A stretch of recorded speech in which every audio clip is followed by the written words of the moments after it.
Halo, balik lagi sama gue Anggi Septianto di channel gue Anggi Septianto. Seperti biasa di video ini gue akan membahas hal-hal yang pastinya akan lu suka banget. Dan di kesempatan kali ini, di episode kali ini, gue akan membahas sosok yang fenomenal sekaligus kontroversial bernama Syekh Siti Jenar. Buat lo yang belum tahu siapa sosok Syekh Siti Jenar, ayo ikut bareng gue untuk ngebahas hal ini bareng-bareng.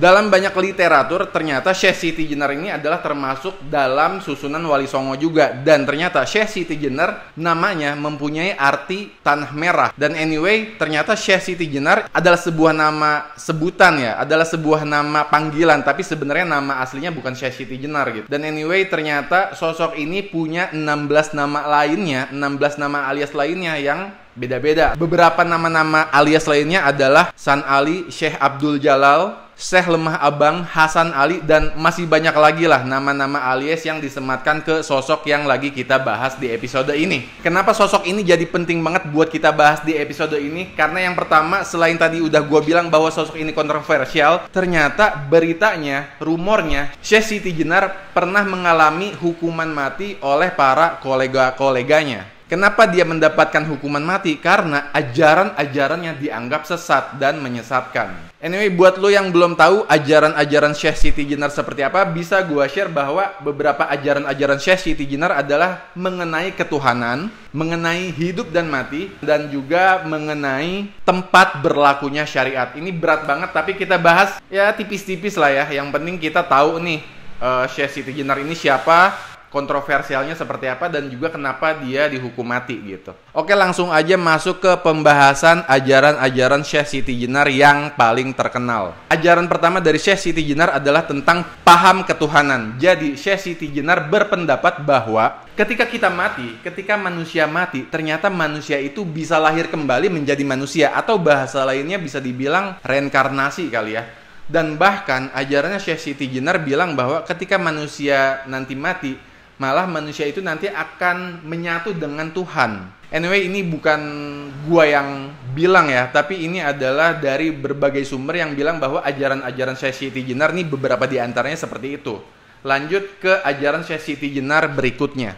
Ajaran berikutnya adalah tentang konsep diri manusia. Jadi selama hidup, Syekh Siti Jenar ini sibuk mencari di mana keberadaan Tuhan. Dan setelah Syekh Siti Jenar menemukan di mana keberadaan Tuhan, dia merasakan bahwa Tuhan itu sangat dekat. Dan saking dekatnya, secara ekstrim dia berpendapat bahwa saking dekatnya ini Tuhan bisa, atau manusia bisa menyatu dengan Tuhan gitu.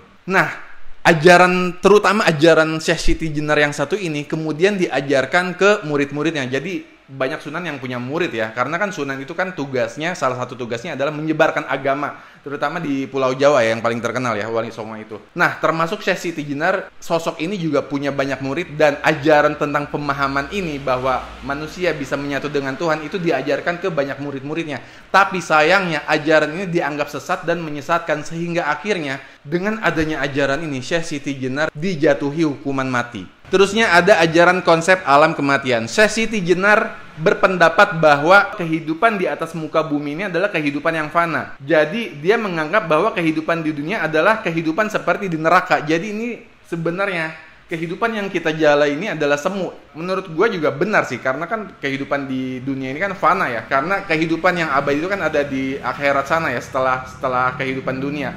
Tapi anyway, ini ajaran yang mungkin salah satu ajaran yang bisa diterima ya, karena yang mungkin pendapat Syekh Siti Jenar emang lebih ekstrim aja sih, karena dia berpendapat bahwa kehidupan di sini tuh kehidupan seperti di neraka gitu, karena kehidupan yang sesungguhnya adalah ketika manusia mengalami kematian, dan setelah mengalami kematian akhirnya manusia dihidupkan kembali, dan dihidupkan kembalinya inilah akhirnya menjadi kehidupan yang benar-benar kehidupan gitu. Anyway, itu tadi beberapa ajaran yang diajarkan oleh Syekh Siti Jenar. Sebenarnya banyak banget, bahkan kalau misalkan lu mau ngulik, ada banyak buku tentang Syekh Siti Jenar yang tebelnya minta ampun. Tapi di sini kita ngobrolin tipis-tipis aja ya. Untuk sebagai penutup, gue mau ngomongin beberapa hal atau beberapa versi, beberapa cerita yang menyebabkan atau kenapa Syekh Siti Jenar dihukum mati. Pertama, Syekh Siti Jenar dihukum mati di Demak oleh Sultan Demak Raden Fatah yang disetujui oleh Dewan Wali Songo yang dipimpin oleh Sunan Bonang. Terus versi selanjutnya, Syekh Siti Jenar dihukum mati oleh Sunan Gunung Jati.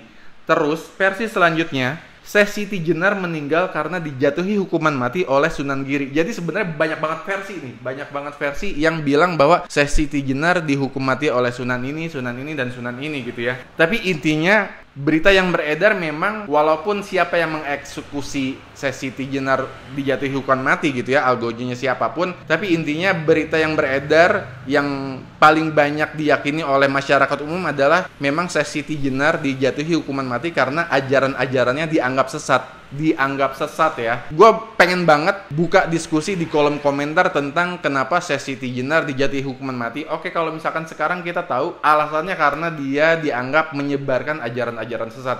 Tapi menurut lo, buat semua orang yang nonton video ini, sebenarnya sesat nggak sih? Atau kalau misalkan memang dibilang sesat, sesesat apa sampai akhirnya Syekh Siti Jenar dijatuhi hukuman mati? Sampai segitu aja, sampai jumpa di episode berikutnya. Jangan lupa klik like, share, subscribe, dan terus dukung channel ini. Thank you.